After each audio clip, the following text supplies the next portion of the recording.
Saludos a todos, bienvenidos nuevamente. Vamos a continuar de inmediato con el trabajo que dejamos pendiente en el último video tutorial en relación a la construcción y análisis de modelos lineales. Tengo que pedirles disculpas que el último video tutorial terminó de una forma muy súbita, pero tuve problemas con el software que generalmente utilizo para hacer los videos tutoriales y tuve un problema de renderización y tuve que cortarlo y qué pena tener que repetir más de una hora de video. Bien, aparte de eso, hice algunas modificaciones en el script de RStudio. Si ustedes recordarán, cuando terminó el anterior video tutorial, íbamos a entrar directamente a la generación de este full gráfico de diagnóstico de nuestro modelo lineal. Sin embargo, fue en ese momento que tuve que cortar el video tutorial porque tuve un problema con el software, como les comentaba. Y de paso decidí hacer unos cambios en el código que veníamos arrastrando para probar mejor mi punto alrededor de este gráfico de diagnóstico, que nos va a facilitar a todos la comprensión de este gráfico porque a la larga no es tan sencillo. Lo cierto del caso es que este plot de diagnóstico se basa esencialmente en el análisis de residuales. Ya habíamos visto a través principalmente del análisis gráfico que nuestro set de datos, volumen en galones y distancia en kilómetros, tenía una correlación muy fuerte, que teníamos un set de datos robusto de más de 100 observaciones y habíamos trazado este modelo ajustado que ustedes pueden ver acá en este momento. Y habíamos conversado a través de este gráfico que habíamos hecho en Paint, pues cuál era el significado de estos residuales. Y lo cierto del caso es que cuando uno empieza a analizar qué tan bueno es este fit, qué tan bueno es este modelo, generalmente uno se concentra en analizar precisamente los residuales. Y eso es lo que vamos a hacer con estos gráficos de diagnóstico, pero antes de eso trabajemos nosotros por nuestra cuenta un poco más los residuales. Ya habíamos hecho algún análisis preliminar. Habíamos ejecutado unas pruebas de Shapiro, pruebas de normalidad, para verificar que esos residuales eran normalmente distribuidos y que por lo tanto este modelo lineal que estábamos planteando era adecuado para describir esos datos. Recuerden que esto tiene la forma y igual a más bx, siempre es una línea recta que tiene una intercepción, un intercepto. Y bueno, cuando ejecutamos, acá lo tenemos, nuestro test de normalidad, pues nuestro valor de P, como pueden verlo acá, de 0.81, está muy por arriba del valor límite inferior, que es 0.05, y por lo tanto yo no puedo rechazar la hipótesis nula, lo cual quiere decir que los datos son efectivamente normalmente distribuidos. El último punto que habíamos visto antes de que terminara el video era que estábamos en capacidad de solicitarle al modelo. Recuerden que el modelo está embebido en una lista, es un objeto tipo lista y que tiene pues cualquier cantidad de información de esta que podemos ver acá, desde coeficientes, efectos, etcétera, pero que nos interesan algunos de ellos. Aquí le habíamos dicho a R que nos diera los valores ajustados. ¿Cuáles son los valores ajustados? Bueno, son los valores que van a caer acá directamente sobre la línea recta propuesta por el modelo ajustado. Si nosotros le pedimos a R, él nos va a dar esos valores. Acá los tenemos. Muy bien. Quería que analizáramos un poco más el asunto de los residuales y por lo tanto, para poder crear algunas estadísticas y algunos gráficos interesantes, si necesitamos, esta parte del código es nueva, pero no se preocupen que yo se las voy a dar en el script al final del taller. Necesitaríamos entonces aislar los residuales. Vean que eso es exactamente lo que estoy haciendo yo acá. Estoy aislando los residuales de nuestro modelo. El único que tenemos en realidad, el LMFIT, que es este que tenemos acá, el LMFIT. Y los estoy guardando en un nuevo data frame utilizando la función asDataFrame. Y estoy creando un nuevo objeto que se llama el DF Residuals, o sea, el data frame de los residuales. Vean que cuando yo lo ejecuto acá, pues automáticamente en el environment aparece y va a tener también 108 observaciones, pero la diferencia es que ya no tengo 9 variables, sino que tengo solamente una variable. Si abrimos este data frame, ustedes verán que efectivamente acá lo que tenemos son las desviaciones positivas y negativas por arriba y por abajo de la línea ajustada de nuestro modelo, que es este que ustedes pueden ver acá. Eh, cuando nosotros hacemos, cuando aislamos una columna de un data frame, pues sí tenemos ahí cierta desconfiguración de los títulos, cosa que a mí no me agrada mucho. Aquí lo que hago es rectificar esos títulos y los llamo como tienen que llamarse, residuales. Vean que aquí se ejecuta el comando names. ¿De cuál data frame? Bueno, del data frame residuals, el que acabamos de crear. Y tenemos entonces eh, a través del comando de concatenación, pues le ponemos el título que queramos. Acá estoy solicitando los names de ese data frames, que solamente existe uno, veanlo acá, es residuals. Y acá se me olvidó etiquetar, así que voy a etiquetar de una vez. Eh, Voy a copiarlo para evitar la fatiga. La función names de la base de R es requested. Muy bien. Ya que tenemos aislados esos data frames, los tenemos, véanlos acá, 108. Hagamos un procesamiento rápido. Se me ocurrió que podríamos hacer un histograma, que es una figura que generalmente se utiliza para analizar la distribución de los datos y ver si es o no homogénea, simétrica y normal. Y entonces, pues acudimos a ggplot. Recuerden que yo les dejé acá en este documento, que también va a estar ahí en el Dropbox. Esta era la sintaxis básica de cualquier modelo, ya sea un modelo lineal o generalizado o lo que sea. Y esta es la sintaxis básica de ggplot. Recuerden que a partir de aquí podemos ir sumando cualquier tipo de gráfico, pero lo que tenemos es la función aesthetics, quién es x, quién es y cuál es el data frame, y a partir de aquí podemos ir adicionando pues cada uno de los objetos, perdón, de ggplot2. Bien, entonces en este caso lo que yo quiero generar, perdón, es un histograma y un gráfico de densidad. En este tipo de gráficos en realidad uno solamente tiene una variable categórica, que en este caso son los residuales, que es lo que iría en el eje X, como ustedes pueden verlo acá. Y en el eje Y va ya sea la densidad, que es con respecto de uno, o el conteo, si uno lo quiere ver en términos absolutos. Yo prefiero verlo en términos unitarios, o sea, con respecto de la unidad. Entonces, en este caso, nuestra función ggplot2, que se las estoy marcando acá, es muy sencilla. Tenemos el aesthetics. El y en este caso es density.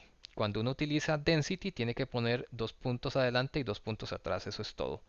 Si fuera conteo, pues pondría count, los mismos dos puntos adelante y atrás. El x, pues son los residuales, por eso pedí aquí el comando names. Residuals de el df residuals, valga la redundancia. Y el data es, otra vez, df residuals. Entonces esta es nuestra función básica y en adelante pues vamos adicionando objetos. Vean que el primer objeto que yo estoy adicionando en el fondo es un histograma, que todos sabemos y hemos utilizado de una u otra forma los histogramas.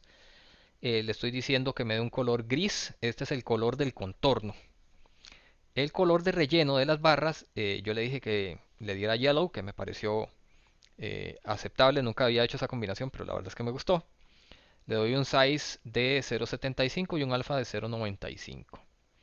Una vez que concluimos con este histograma, le pido también, no se les olvide poner acá adicionar el más siempre, un geom density, que es una curva de densidad también con respecto de la densidad.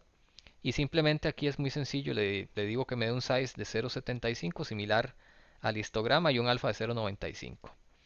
Y esto lo copié de los gráficos que tenemos aquí arriba ya preparados en ggplot. La escala en X, la escala en Y. Eso simplemente lo copié. Le pongo un título acá, las etiquetas que corresponden en los ejes, perdón, y el tema, que yo siempre utilizo el tema gris.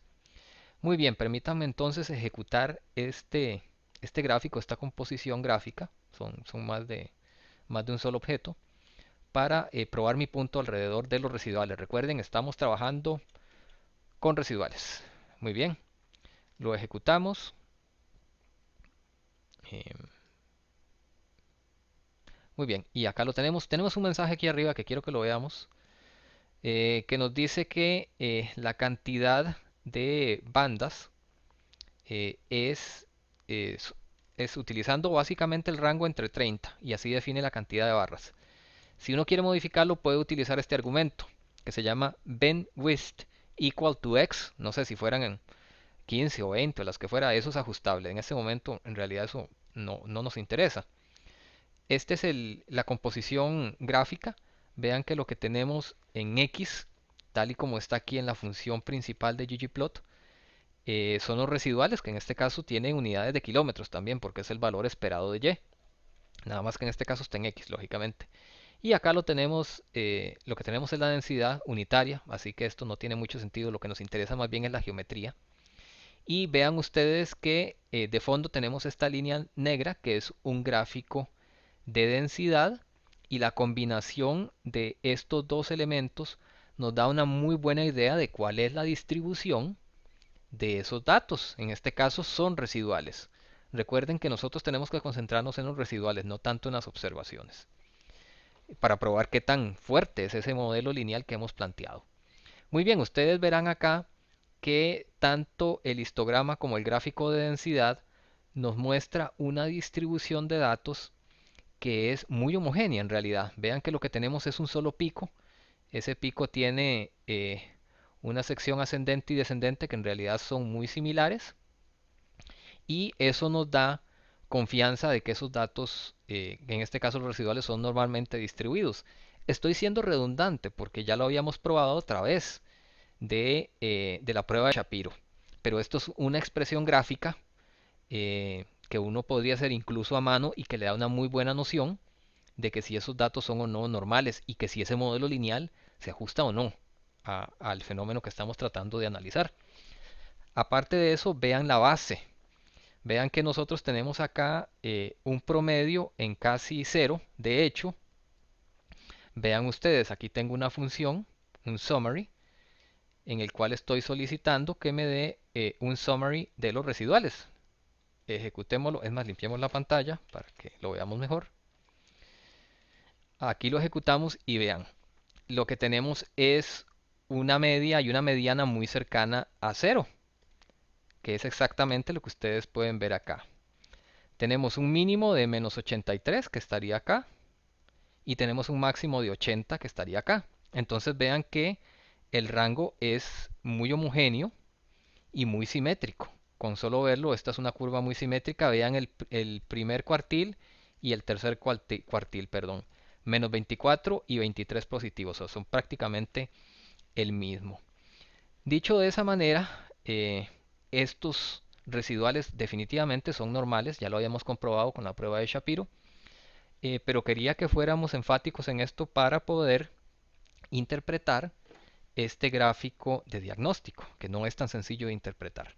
Pero entendiendo qué significan esos residuales ya nos queda mucho más sencillo.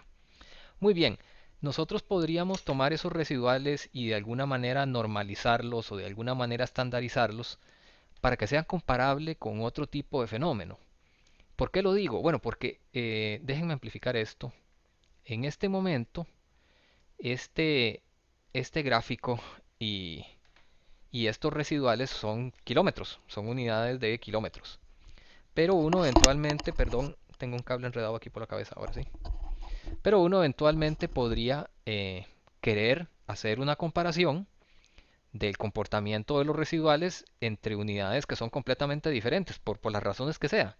Yo podría querer comparar los residuales de un modelo que me evalúa, en este caso distancia, podría tener otro que me evalúe resistencia de un material o temperatura o lo que sea, y para poder compararlos entre sí, tendría que normalizarlos, tendría que llevarlos hasta un cierto tipo de estándar para poder compararlos.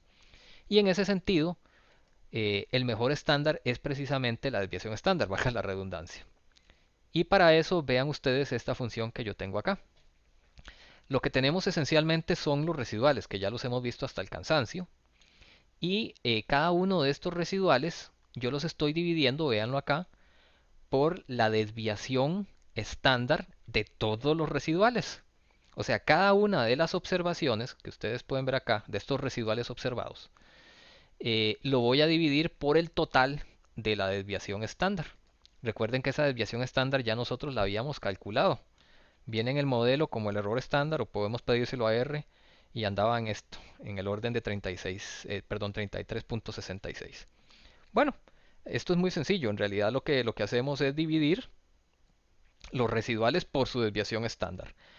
Si los residuales, ojo, ahí es donde está la parte importante, si los residuales, como los ven aquí en el gráfico, tienen unidades de kilómetros y la desviación estándar tiene unidades de kilómetros también. Recuerden que la varianza es la que tendría unidades de kilómetros cuadrados. Después lo actualizo. Entonces, kilómetros entre kilómetros, eso es, bueno, numéricamente es unitario, pero no es adimensional. Hay una gran diferencia entre que sea unitario y que sea adimensional. Las dimensiones de este producto que les estoy mostrando son kilómetros sobre kilómetro, son unitarias. Y eso se lo estoy asignando a un vector. Véanlo acá cuando lo ejecuto. Muy bien, ahora puedo decirle a R que me dé un summary de ese vector, pero imprimamos el vector para que ustedes lo vean aquí rápidamente. Vector 01. Y vean ustedes que ya no tenemos, son los mismos residuales, en realidad son exactamente los mismos, pero ya no tienen unidades. Bueno, sí tienen unidades, pero ahora están unitarios. Tienen unidades de kilómetro por kilómetro. Y en ese sentido, podemos trabajar mucho más fácil con estos residuales estandarizados que con los residuales que arrastran las dimensiones y las unidades del sistema de unidades que estemos trabajando. Muy bien, si nosotros le decimos a R que nos dé un summary de este vector 01, o sea, de los residuales estandarizados, acá los tendríamos. Vean que tendríamos un mínimo de menos 2.48 y un máximo de 2.40. Déjenme hacer el contraste con los residuales comunes y corrientes. Voy a amplificar un poco. Tenemos, ya no tenemos, perdón, ya no tenemos menos 83, ahora tenemos menos 42. Estos son kilómetros y estos son kilómetros sobre kilómetro. Ya no tenemos 80 kilómetros, sino que tenemos 2.4 kilómetros sobre kilómetro positivo. Esto es estándar. Sin embargo, vean que la media y la mediana prácticamente no cambian. O sea, la proporción es exactamente la misma porque las estamos estandarizando. Muy bien. Entonces, eventualmente uno podría trabajar con los vectores estandarizados y después podríamos tomar este mismo vector que ya está estandarizado y sacar la raíz cuadrada. Vean que si nosotros imprimimos, aquí hay valores negativos, véanlos acá. Si nosotros metemos esto dentro de una raíz, lo que nos va a dar es la raíz cuadrada de algo que tiene unidades unitarias, pero solo los valores positivos. Permítanme mostrarles acá. Vean que en este caso el valor menor va a ser muy cercano a 0 y el valor máximo va a ser muy cercano a 1.55. Esto tendría unidades de kilómetro a la punto 5 sobre kilómetro a la punto 5. Y esto tiene un uso importante en este diagnóstico, en este gráfico diagnóstico full que vamos a ver en adelante. Pero antes de continuar, permítanme resumir. Esencialmente lo que hicimos fue darle una interpretación gráfica a los residuales. Ya sabíamos y ya sabemos que son normalmente distribuidos a través de la prueba de Shapiro, pero queríamos una interpretación gráfica que nos ayudara a nosotros, a nuestro cerebro, a entender de que esta es una distribución simétrica y homogénea. Tanto el histograma como el gráfico de densidad nos muestran eso. También vimos que podemos trabajar con los residuales per se, con sus unidades. También vimos de que podemos estandarizarlos con respecto de la desviación estándar, en cuyo caso pasan a ser unitarios y lo más importante, son comparables con otros fenómenos. Y después, eventualmente, esos residuales estandarizados podríamos elevarlos a alguna potencia definida con un propósito definido. Muy bien, vamos a continuar entonces ahora con el gráfico de full diagnóstico y para eso voy a eliminar todos los otros gráficos para que el RStudio no me dé problema. Voy a limpiar la pantalla. Bien, este gráfico que está acá se construye a través de estos tres comandos. Comenzando con este comando que está acá, esencialmente lo que estamos haciendo es dividir la pantalla en una matriz de 2 por 2 con este comando que se llama row. Estamos dividiendo la pantalla en cuatro sectores. Este comando que está acá de la función OMA nos da los parámetros básicos de construcción de este gráfico de diagnóstico y todo dentro de esta función par, que es la que integra todas las otras funciones internas. Ustedes pueden buscarlas acá con tiempo. Par corresponde a este library graphics que está dentro del core de R y dice lo siguiente: set or query graphical parameters. Esta es una función específica para consultas sobre los parámetros gráficos de un modelo. Es especial para modelos. Muy bien, entonces en este arreglo de comandos se los estamos asignando a este objeto que lo hemos llamado allpart.lm. Una vez que está construido, yo le digo a R que me plotee el modelo, el LMFit, que es el único que tenemos como tal, y lo que va a hacer a partir de este parámetro que está acá, de este argumento, lo que va a hacer es no plotearlo de momento, sino que lo va a hacer con respecto de los parámetros de este objeto que ya definimos.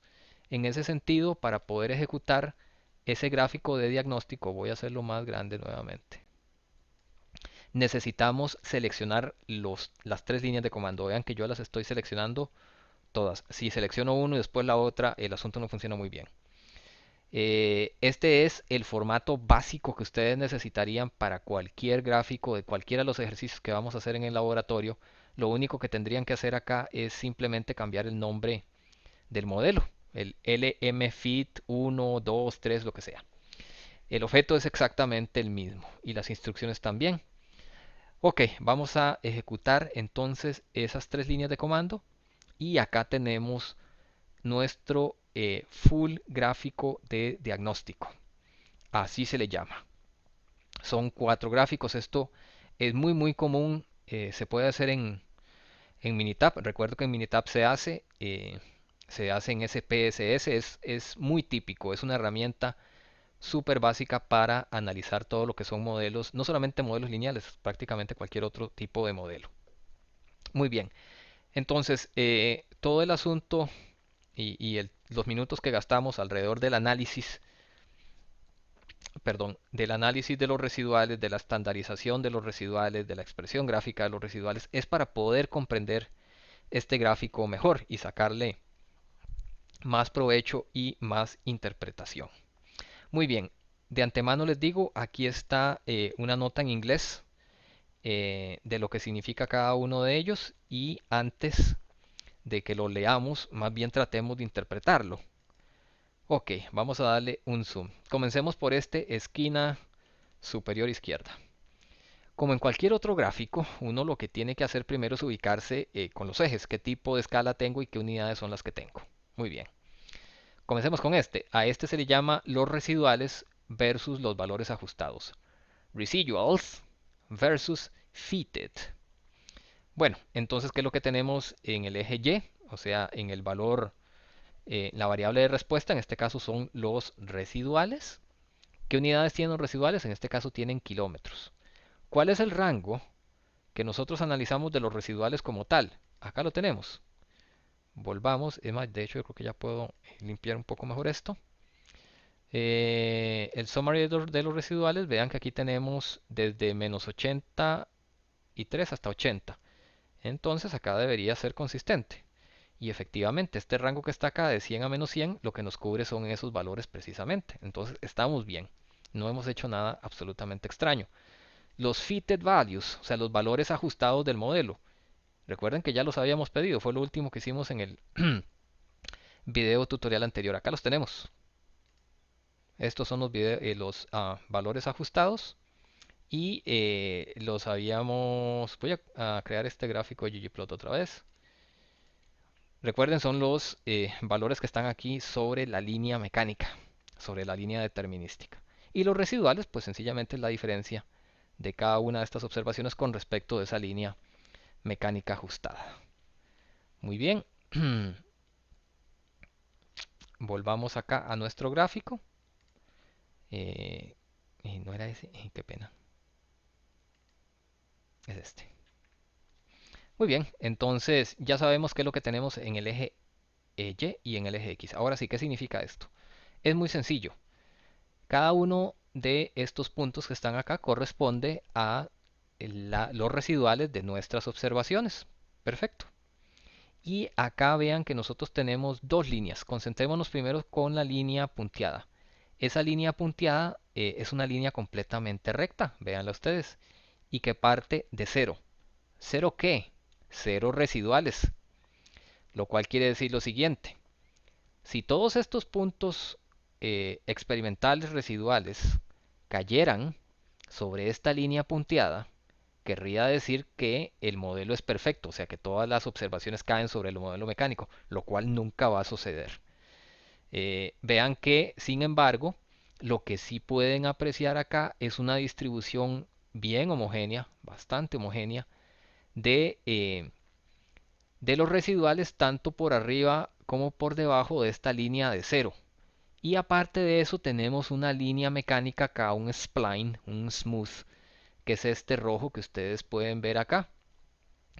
Y uno lo que desearía, lógicamente, es que esta línea roja, que representa el ajuste de las observaciones, se apegue lo más posible a la línea punteada, o sea, que sea lo más plana posible y que esté ubicada lo más cerca posible de cero.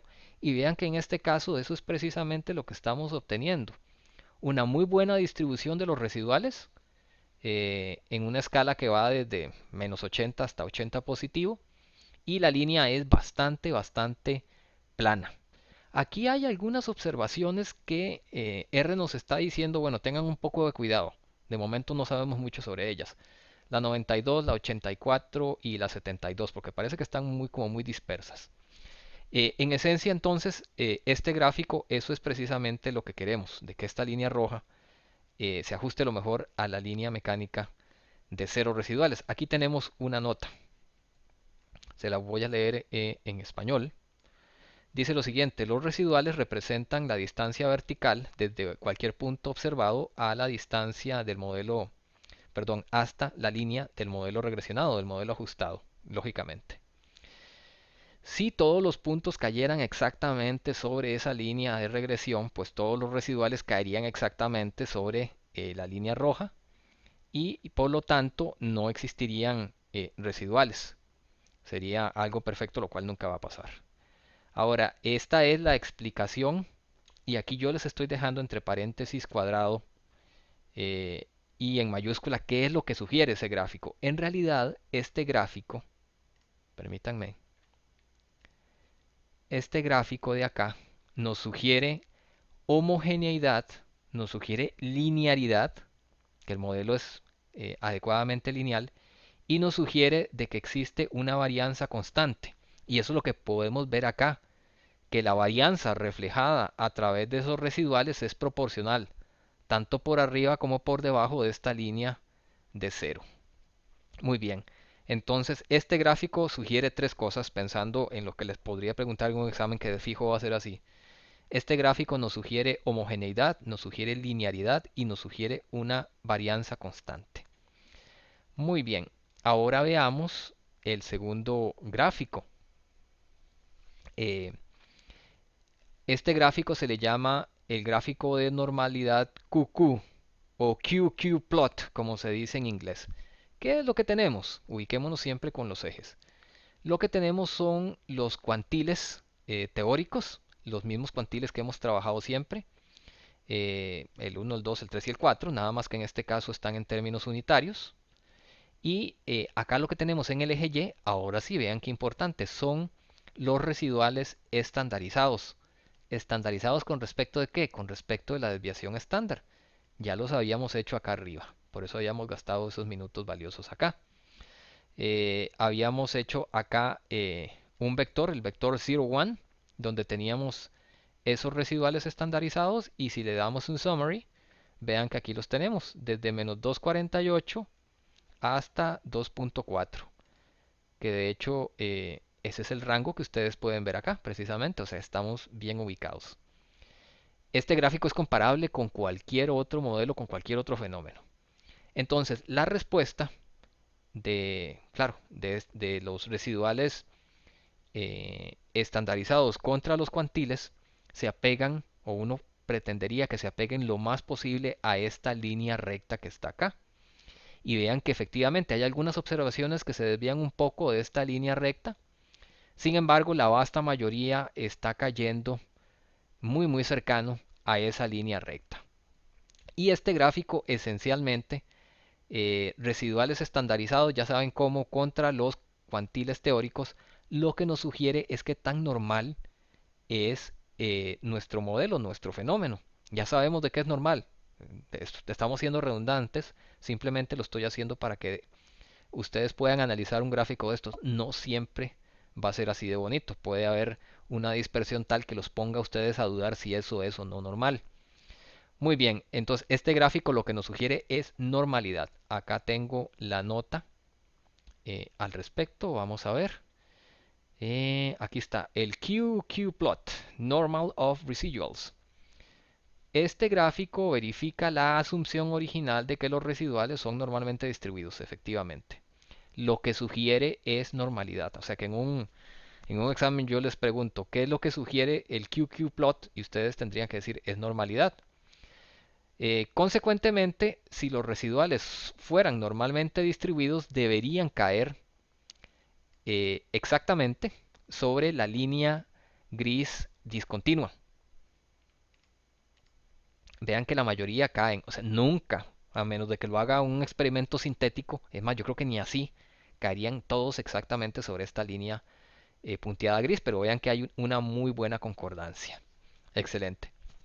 Ahora pasaríamos con el tercer gráfico, que es un gráfico que se llama Scale Location. Ok, ubiquémonos entonces qué es lo que tenemos en los ejes, perdón. Bien, lo que tenemos acá en el eje X son los valores ajustados, muy similares a los que teníamos en nuestro primer gráfico, y vean lo que tenemos acá. Tenemos los residuales estandarizados elevados a la raíz cuadrada, que de hecho es esta función que tenemos acá. Si nosotros le damos, es más, permítanme limpiar la pantalla y ejecutarlo nuevamente, es la raíz cuadrada de los residuales estandarizados. Recuerden que si tenemos valores negativos, eso no se va a mostrar acá, únicamente se va a mostrar la parte positiva. Vean que tenemos un valor muy cercano a 0, el mínimo, y el máximo anda en el orden de 1.5, seguro por la escala va a andar alrededor de 2. Y bueno, aquí lo tenemos, de hecho acá está. Vean que tenemos desde 0 hasta 1.5, muy bien. Y bueno, este gráfico esencialmente lo que nos dice, lo que nos sugiere es qué tanta estabilidad de la varianza, tomando en cuenta que solo estamos tomando la parte positiva, existe en el modelo. ¿Qué quiere decir con esto? De que esta línea roja que está acá debería ser lo más recta posible y que su origen, la sección horizontal, que no está marcada como en este caso, debería estar más o menos ubicado en la media de estos residuales estandarizados. ¿Cuánto es esa media, por cierto? Veámosla acá. Es 0,83. Esto tiene unas unidades extrañas, kilómetro a la punto .5 sobre kilómetro a la punto .5. No tiene mucho sentido interpretarlo con respecto de las unidades. Pero vean que efectivamente ese origen anda aquí como en 0,83 y se mantiene excepto por esta pequeña, por este pequeño decrecimiento que existe ya al final con respecto de los valores de mayor nivel. Con estas últimas observaciones que está acá tiende a desviarse un poco, pero en términos generales está bastante recta y bastante bien ubicada con respecto de la media. ¿Qué nos sugiere este gráfico? Nos sugiere qué tan estable es la varianza. Veamos la nota. Muy bien. Este es el Scale Location Plot, efectivamente. Vamos a amplificar esto un poco. Eh, Dice que mide la raíz cuadrada de los residuales estandarizados, ya eso lo sabemos, contra los valores ajustados, perfecto, no hay ningún problema. En consecuencia, si todos los puntos, todas las observaciones cayesen sobre la línea de regresión, el valor de y debería estar lo más cercanamente posible a 0. En este caso no es tan cierto, tendría que estar más ubicado con respecto de la media de esos residuales estandarizados.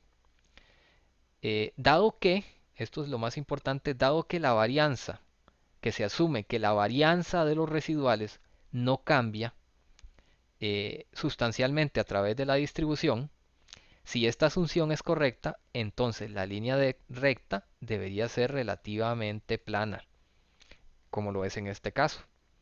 Y lo que sugiere es qué tan homogénea es la varianza. Ahora, si esta línea es recta, lo que nos sugiere es que la varianza es homogénea, es constante y que por lo tanto la normalidad del modelo se mantiene verdadera.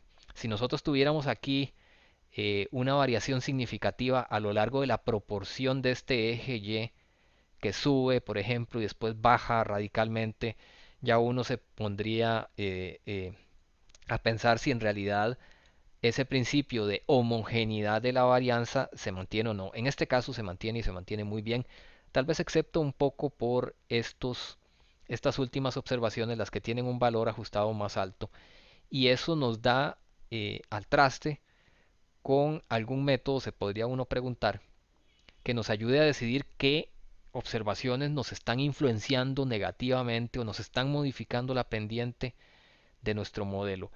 Y en ese caso viene el último gráfico, que en realidad no es tan sencillo de analizar, sobre todo por esta cantidad que está acá, el nivelaje. Muy bien, ubiquémonos primero con el eje Y, que sí podemos entender bien. Estos son los residuales estandarizados, recuerden, estandarizados con respecto de la desviación estándar. Acá tenemos nuestra línea de cero residuales, pura vida. Muy bien, y entonces acá lo que tenemos son todas las observaciones. Aquí hay que verlo con base en los dos ejes, el eje vertical y el eje horizontal. Voy a hacerlo incluso más grande para mostrar un punto acá.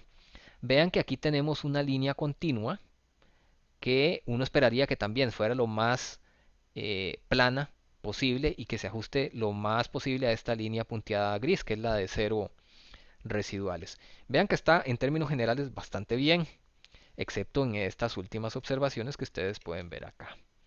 Pero lo que llama la atención es que aquí se supone que tiene que haber otra línea, una línea roja punteada, veanla acá, que se llama la distancia de Cook, y sin embargo no aparece por ningún lado. Y hay una muy buena razón para que no aparezca. Esa distancia de Cook, que ahorita lo vamos a ver, es un indicador de cuál de estas variables que están acá, de estas observaciones, perdón, 84, 98, podría peligrosamente afectar la pendiente de nuestro modelo.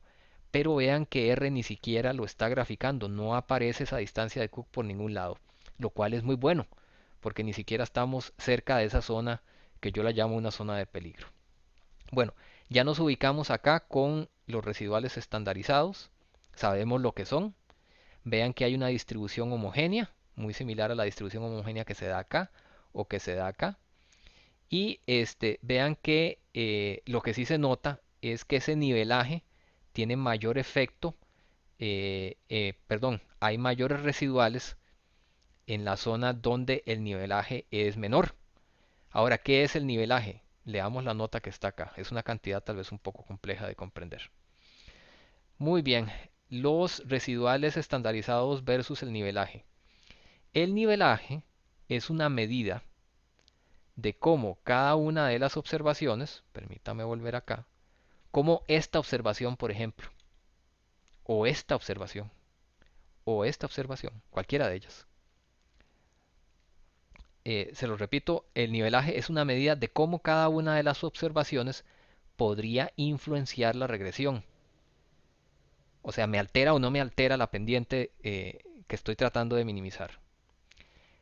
Es una medida de la distancia del centroide, del centroide, de la regresión y el nivel de isolación o el nivel de estancamiento. En otras palabras, es una medida geométrica con respecto al centroide de la regresión en relación a los residuales. Y lo que nos sugiere es que si la varianza es sensitiva a outliers, o sea, a valores, a datos atípicos. Volvamos al gráfico. Este no, qué pena. Ahora, ¿dónde es más importante esta relación entre los residuales y el nivelaje? Es cuando el nivelaje es alto y los residuales estándar también son altos.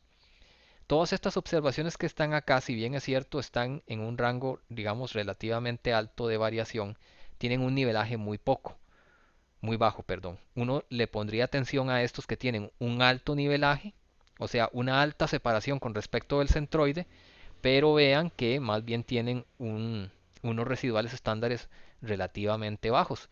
Entonces, esto es peligroso únicamente cuando hay niveles de nivelaje alto y residuales altos. Un punto como este que estoy tratando de marcarles acá, o un punto acá superior de alto nivelaje y de error estándar positivo muy alto, pero vean que no existe ninguno y por lo tanto este contorno ni siquiera aparece. Terminamos de leer el mensaje con respecto a la distancia de Cook, que como les digo acá ni siquiera aparece. La distancia de Cook lo que hace es medir cómo la regresión podría cambiar si una única observación es borrada o es eliminada del modelo. Por ejemplo, si aquí tuviéramos ese contorno de Cook que no aparece y que estuviera embebiendo, por ejemplo, esta observación, lo que estaría dándome es una indicación de que efectivamente si yo quito esa observación, cambiaría la pendiente totalmente de nuestro modelo. Pero en este caso no existe ninguno de esos. Vamos a ver. La distancia de Cook es afectada por un nivelaje alto y por residuales también altos, que era lo que les comentaba anteriormente. No existe la combinación, o existen residuales altos o existen nivelajes altos, pero no existe ninguno que tenga nivelaje alto y residual alto, ni positivo ni negativo, así que estamos bien. Dice que para una regresión perfecta, un ajuste perfecto, la línea roja debería estar cercana a la gris, a la discontinua, y eso es precisamente lo que está sucediendo, excepto tal vez en este punto. Este punto, si bien es cierto, no está ni siquiera cercano a ese contorno de Cook. Uno podría preguntarse y tratar de analizarlo más adelante. Eso lo vamos a hacer, de hecho. Perdón. Dice, muy bien, eh, en la línea ningún punto debería estar sobre el contorno de distancia de 0,5. Vean que aquí no existe. Qué pena. Voy a cerrar esto porque ya lo he abierto como 10 veces. Generalmente si el modelo no es tan bueno, en realidad este modelo es muy bueno. Los datos son muy buenos. Pero si no fuera tan bueno, aquí tendríamos dos contornos, uno a punto .5, 1.5, uno a 1 y otro a 1.0 también. Entonces, si nosotros tenemos un dato que está sobrepasando esa distancia de Cook, es probable que tuviéramos que reanalizar los datos y considerar retirar o eliminar esa observación que está sobrepasando esa distancia y volver a correr todo el modelo. Como les digo, este es un modelo, el primero que acabamos de hacer, que tiene datos muy buenos. En adelante, acá en el script, lo vamos a ver en el próximo video tutorial, pero hay un set de datos que de hecho tiene bastantes problemas y es deliberado. Pero eso lo vamos a ver en el próximo video tutorial. Creo que de momento eso es todo. Muchas gracias por su atención.